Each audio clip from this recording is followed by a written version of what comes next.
Hämeenkyrössä ihastuttava Rehti 115 kalustettuna esittelyssä. Eteisestä oikealla on vessa, jossa on kaunis tommonen lämpöisen sävyinen kiintokaluste ja tommonen vaaleanpunaiseen taittava maali seinässä.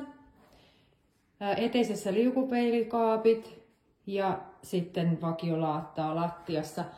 Laminaatti on tammi sävyinen, sopii kauniisti tuohon hirsiseinään. Eteisestä ensimmäisenä on makuuhuone. Sitten tullaan tähän keskelle olohuonekeittiöön. Täällä on korotettu sisäkatto täällä sisällä. Musta kulmatakka. Ja ikkunat tonne takapihalle metsämaisemaan. Keittiö, topikeittiöltä, saareke, välitilassa kaunis pystylaatoitus, kippiovellinen ovi tuossa ylhäällä ja keittiöstä uloskäynti tonne terassille.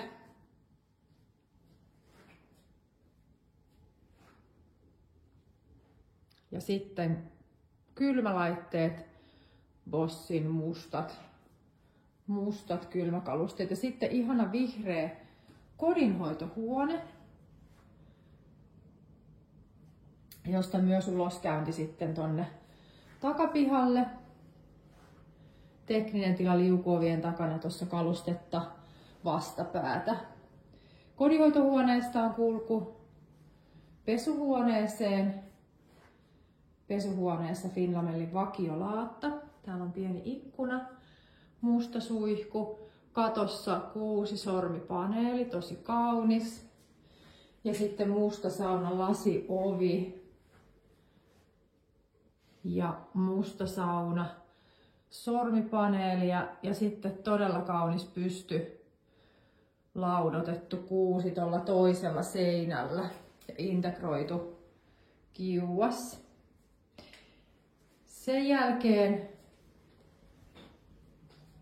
toisella puolella olohuonekeittiö, eli tässä pohjassa on makuuhuoneet vähän erillään toisistaan. Eteisessä vieressä oli yksi makuuhuone. Tänne tulee toinen lastenhuone, jossa on sitten vaatehuone tuossa niin sanotusti vessan takana. Ja sitten täällä on vanhempien makuuhuone, jossa on pystyikkuna, yöpöytä mahtuu tuohon alle. Ja sitten ikkuna ja täällä on myös sitten kauniin väriset komerot.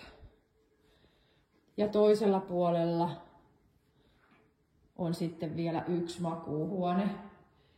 Täällä on ihana Marimekon tapetti ja